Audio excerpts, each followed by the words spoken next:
കാർഷിക വാർത്തകൾ. Agri News sponsored by Shallow Mattress, everlasting comfort and durability. സഹകരണ സംഘങ്ങൾ വഴി നെല്ല് സംഭരിക്കാനുള്ള സർക്കാർ തീരുമാനം കർഷകരുടെ ദുരിതത്തിന് അറുതി വരുത്തുമെന്ന് പ്രതീക്ഷ. പദ്ധതിയുടെ ആദ്യഘട്ടം പാലക്കാട് ജില്ലയിൽ നടപ്പിലാക്കും.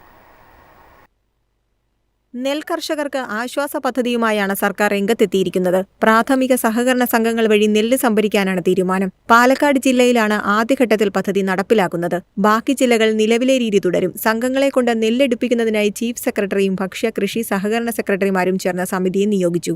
നിലവിൽ നെല്ല് സംഭരിച്ച വകയിൽ 700 കോടി രൂപ കൊടുക്കാനുണ്ട്. 100 കോടി മൂലധനമുള്ള സംഘങ്ങളുടെ കൂട്ടായ്മ വഴി സ്വരൂപിച്ച കടം വീട്ടണം. നിലവിൽ PRS വായ്പ ലഭിച്ചിരുന്നത് മൂലം കർഷകൻ ബാങ്കിന്റെ കടക്കാരനായി മാറുകയായിരുന്നു. കാലാവസ്ഥാ വ്യതിയാനവും വളത്തിന്റെയും കീടനാശിനികളുടെയും അമിത വിലക്കയറ്റവും അയൽ സംസ്ഥാനങ്ങളിൽ നിന്ന് കൊയ്ത്തുയന്ത്രം കൊണ്ടുവരുന്നതിന്റെ അമിത നിരക്കും കാരണം കർഷകർ ബുദ്ധിമുട്ടിലായിരുന്നു.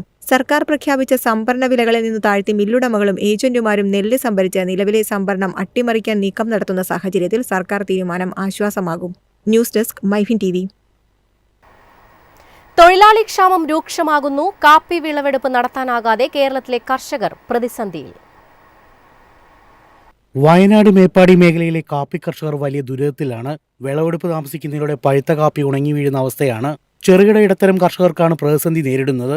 വിപണിയിൽ കാപ്പിക്ക് ഭേദപ്പെട്ട വിലയുള്ള സമയത്താണ് കൃഷിക്കാരുടെ ഈ നിസ്സഹായ അവസ്ഥ. 1 കിലോ പച്ചക്കാപ്പി പറിക്കുന്നതിന് നാട്ടിൽ 6 രൂപയും 6.5 രൂപയും കൂലി നൽകുമ്പോൾ ചില വലിയ കച്ചവടക്കാർ 7.5 രൂപ വരെ കൂലി കൊടുക്കുന്നു. ഈ സാഹചര്യം ഇടത്തരം കർഷകർക്ക് ഭീഷണി ഉയർത്തുന്നുണ്ടെന്നാണ് കർഷകർ പറയുന്നത്. ഇന്ത്യയിൽ കാപ്പി ഉൽപ്പാദനത്തിൽ വയനാട് 2ാം സ്ഥാനത്താണ്. 70,000-ഓളം കർഷകരാണ് ഇവിടെ കാപ്പി കൃഷി ചെയ്യുന്നത്. News desk Myfin TV. ഇന്ത്യയുടെ ചോളം കയറ്റുമതി വർദ്ധിച്ചു. ഏപ്രിൽ ഒക്ടോബർ കാലയളവിൽ 2.84 ലക്ഷം ടണ്ണിലധികം ചോളം കയറ്റുമതി ചെയ്തു.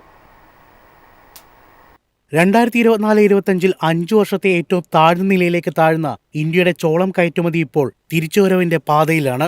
ആഭ്യന്തര ഉൽപ്പാദനം ഉയർന്നതും വിദേശ വാങ്ങലുകാർക്ക് അനുകൂലമായി വില മാറിയതും ഈ വർഷം തിരിച്ചുവരവിന് കാരണമായി.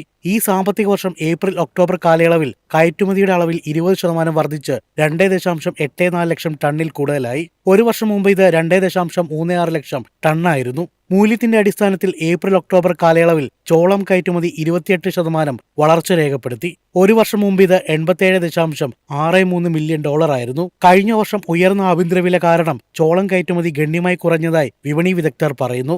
എന്നാൽ ഇപ്പോൾ സാഹചര്യം മാറിയത് ചോളം മേഖലയ്ക്ക് ഉണർവേകി. News desk Myfin TV.